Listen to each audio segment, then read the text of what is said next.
We've been warned to stay on the main roads to avoid any checkpoints controlled by the RSF. They don't want us in Sudan.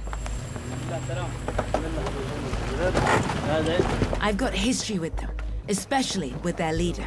عليكم السلام.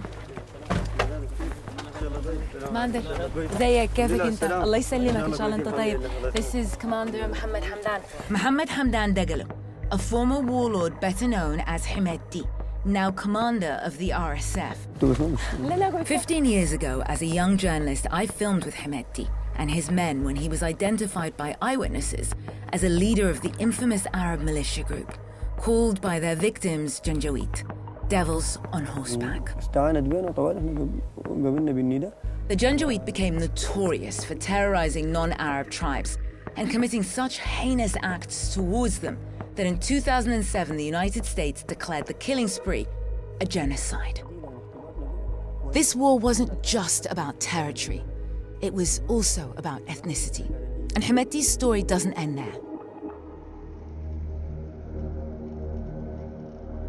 That well-worn playbook that Hemedti and the Janjaweed learned back then, terrorizing, raping, and killing, is now being used again in the same region, Darfur.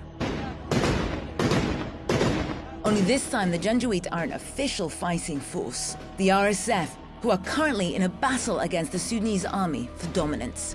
Even though the situation in Sudan is volatile, we push through and finally cross the border. It's taken us about 3-4 hours just to get 3-4 kilometers up the road and to cross from the Republic of South Sudan into the Republic of Sudan. But we have done it and we're across the border, and honestly, I can't quite believe it. It feels pretty amazing to be home. We were asked to swap vehicles from the pickup trucks we were in to what's supposed to be a little bit of a more low-profile car with blacked-out windows. However, it's low profile, but they're blaring Sudanese pop music. I think you can hear it in the background. Spirits are high and everyone's feeling good. We can hardly believe it. We've made it into Sudan.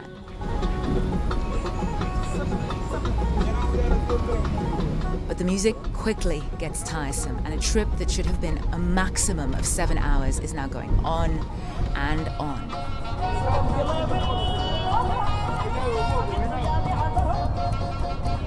The longer we stay on the road, the more vulnerable we are to bandits, and as the sun sets, our situation becomes more precarious.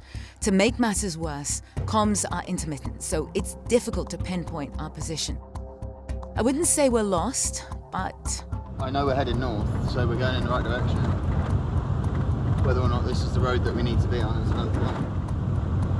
I'm going to try and have a look at the map, actually.